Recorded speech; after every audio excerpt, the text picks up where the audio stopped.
Hi, Kelly. Look, the street had been looking for a slight gain to continue that 4-month streak, as you said, but a sharp drop in the investor share of home purchases really turned the overall volumes down. Investors had started slowing their purchases of existing homes back in the winter, but this was a real turn. Take a look. Sales of existing homes in August down 1.8% month to month from July. Sales down over 5% from a year ago. But the headline again is that drop in the share of investor purchases, just 12% in August. Now that's down from 28% 4 years ago, and that's why the all-cash share was down as well. This does not mean that investors are necessarily selling, not when rents are skyrocketing the way that they are. This should make it less competitive for those first-time home buyers to get back into the market, but the realtors are saying they're just not picking up the slack, and that may be because they don't have enough to save for that down payment, they don't have enough confidence in the housing market, and also the stigma attached to that single-family rental home is really gone right now, and they've got a whole lot of those to choose from. More online, of course, realtycheck.cnbc.com. Back to you guys. And Diana, stay with us. We want to talk a little bit more about why housing just can't seem to kick it into high gear. Joining us, our friend Fred Glick, CEO of Arriva and U.S. Spaces, both real estate brokerages. Shari Olefson, back with us as well, real estate attorney and founder and director of the Carnegie Group, a Florida think tank. Good to see you both. Fred, for you, it's still all about jobs. If job growth is not there, the housing market won't be picking up anytime soon, right? Exactly, Bill. It's jobs, but it's also about job confidence. Once you have a job, saying, okay, I'm going to stay here, everything's going to be fine, the economy's going to do well. So it's just a matter of people getting comfortable. And then it's the millennials that kind of don't care about housing. They'll take an apartment with their friends and spend more money on an iPhone than they will to make a mortgage payment. I think they've kind of learned from the last crash that it's not an absolute 100% sure bet, and they must make that American dream. Right. And that's a lot of it. Well, that may be, Shari, but we also recently learned that more millennials are moving out of the house, that household formation is starting to pick up a little bit. Maybe it is all about job confidence after all, and that if we see enough of that, the home ownership rate will start to go back up.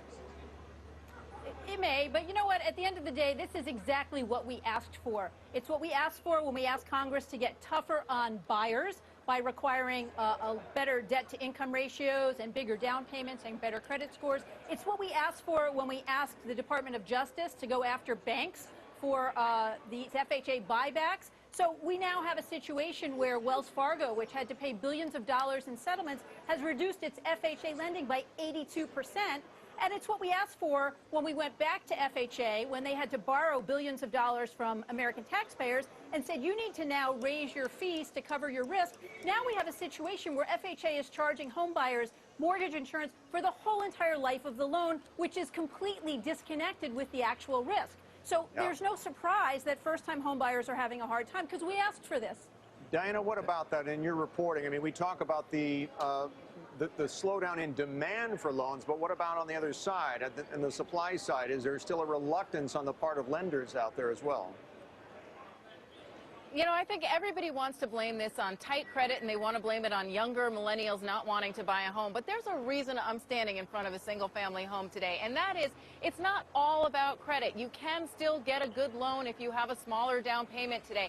And millennials will eventually aspire to home ownership when they get married and when they have kids. But more of them today will say, I don't want to own a home because I can rent this single-family home, and it's going to be a lot less stressful for me. There are 2 million more of these out there for millennials to look at than there were before the housing crash. And the investors who have taken these rentals on have really done well in the management scheme of them, and they're making it a whole lot easier and more desirable for millennials to rent. Fred, what about that in your experience? How difficult is getting credit? How much of that is a hurdle for making these home sales? And by the way, what about new products such as rent-to-own schemes coming to market to perhaps meet this evolving need? Oh, well, let me bring one thing up. There's all these guys now on television and on radio saying, call me and you can share my secrets on how to flip homes.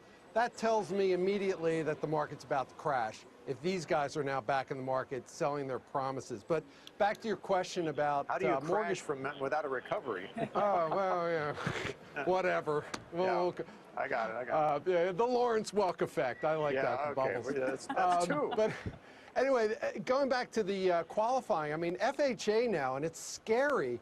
There's lenders telling me we can do 500 credit scores, no money down out of the person's pocket, no skin in the game, all gift, FHA, we'll underwrite it, we're thrilled to do it. And the flip side also on conventional loans, you can now do a 95% loan up to $417,000 with none of your own money. You can get a 100% gift.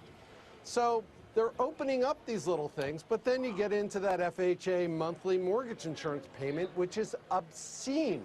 And all they need to solve it is make the upfront mortgage payment, which is financed, higher, and then a lower monthly payment. You have more people be able to afford property. It's that simple. Sherry, look, it does seem, though, that, I mean, there are articles going around in industry publications about whether banks want to stay in the mortgage business. I mean, there certainly is something beyond just these cyclical effects going on here. That's all the regulation. Yeah, but the CFPB stuff is crazy.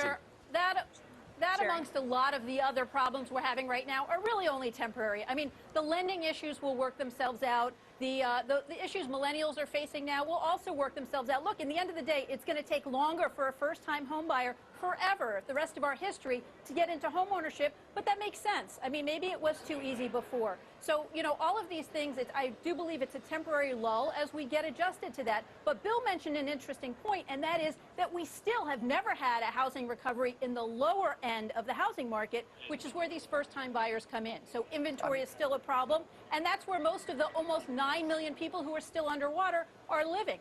So that segment has never recovered. Yeah. They love to rent. Yeah, so far they do.